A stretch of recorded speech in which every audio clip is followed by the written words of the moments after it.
I guess everybody knows that King Charles opened the legislative session in the House of Commons. And Prime Minister Sunak has announced a plan in the traditional speech that the monarch probably, let's say, won't like at all. Because British Prime Minister Rishi Sunak used his government declaration for the next parliamentary term to once again clearly differentiate himself from the Labour opposition, particularly on climate policy. The Conservative head of government wants to use a new law to ensure that the remaining oil and gas deposits in the North Sea can be further exploited through annual licensing. And opposition leader Keir Starmer wants to ban new drilling. But after the death of Queen Elizabeth II in 22, it was the first time in more than 70 years that a male royal king opened the new legislative session and read out the Prime Minister government statement. It was not the first male royal, but the first king in 70 years. The Pompous State Act has a long tradition in Great Britain, the roots of which go back to the 14th century. It is a unique way to start an election campaign, though, with a crown, a king or queen, a carriage procession, historical bodyguards, and a royal speech without any rhetorical polish or wit. However, the annual ceremonial opening of the parliamentary year offered British Prime Minister Rishi Sunak the best opportunity to present his own political goals before next year's general election, and in a setting of royal pomp.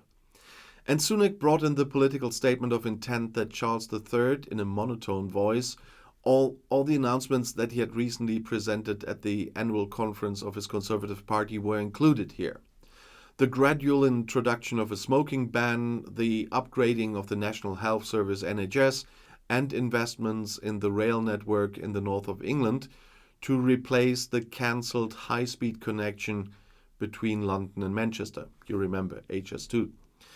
There were also a few new things in the list of 16 proposed laws that the King read out, such as regulating driverless cars, supporting endangered professional football clubs, or harsher prison sentences for what they call the most serious offenders.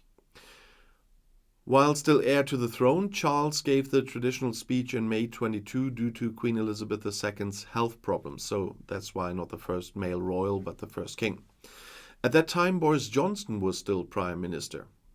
And meanwhile, Rishi Sunak has taken over from Johnson's short-term successor, Liz Truss. And according to Charles' speech, Sunak, among other things, holds out the prospect of a tougher course in home affairs and justice policy. According to his government program, he is planning to tighten the law for dangerous sex offenders and life imprisonment. Well, the Tories have been in power in Great Britain for almost 14 years, but have lost significant support after various scandals and leadership changes. In recent polls, they are indeed far behind the Labour Party.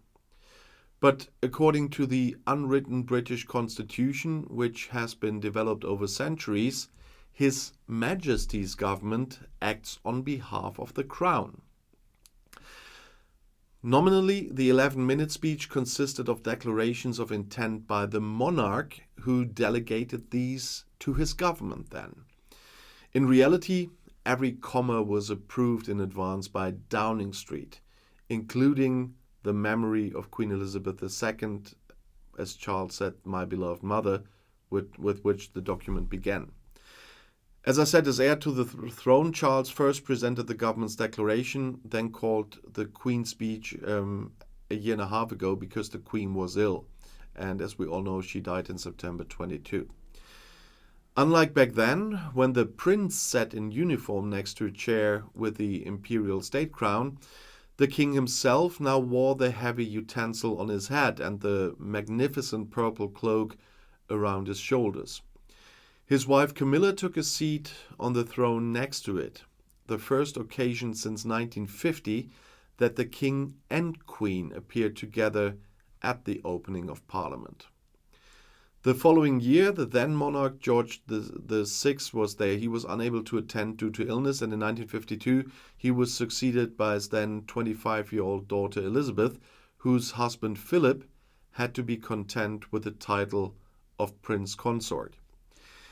As is tradition, the royal couple travelled from Buckingham Palace to Westminster Parliament in a gold-trimmed carriage, accompanied by hundreds of soldiers on horseback to the sound of music.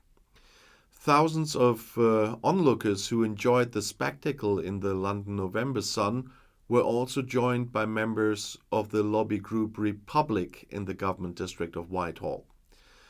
They opposed celebrating what they called the worst undemocratic aspects of their political system, as a spokesman said. The peaceful demonstrators carried placards with slogans such as "Not My King" and, unlike Charles' coronation in May, remained unmolested by the police this time. But as I said, the program includes 21 projects, 16 of which were mentioned in the speech. And this includes the introduction of life sentences without any chance of early release for sexual murderers, rapists, and terrorists. The sale of cigarettes to all young Brits who are now 14 years old or younger will be banned in the future, and the consumption of e-cigarettes will also be made more difficult. And, as mentioned, better rules for driverless cars and new international agreements to regulate artificial intelligence are also planned. Just last week, Prime Minister Sunak organized a global conference on this matter in London. The issuing of new licenses to extract gas and oil from the North Sea had also been announced for a long time, as you know. And contrary to what excited speculation had previously suggested, the King's tone remained completely neutral at this point, even if the plan may have contradicted his own ecological convictions. As a prince, Charles had campaigned for the environment and better climate protection, and that for decades. His role as head of state forces him to remain neutral in political disputes, although we know from the dresses of his mother how you can do something. With an election year likely ahead, Sunak had the king repeat his government's previous goals of lowering inflation, economic growth, better access to healthcare, reducing Britain's mountain of debt, and, of course, tackling boat people. There were also promises from the Conservative Party conference, as I said, from improving the transport network in the north of England to the stricter ban of the sale of cigarettes to children, and the creation of a new British school leaving certificate. But there was one thing I heard, that's the government is running out of steam. That believes Labour opposition leader Keir Starmer. Sunak admits that the country needs renewal, but he says this government cannot provide it. Starmer, said that. In fact, the Prime Minister has more to do with pacifying his rebellious faction than with lasting decisions invoked 8 times in the speech. Many projects are also likely to fail due to practical problems. The country's prisons are already completely overcrowded, and longer prison terms could cause the criminal justice system just to collapse. On previous occasions, MPs had jockeyed for the best seats, or the Lord Chancellor had stumbled, caught in his robes, but this time everything went smoothly on the outside.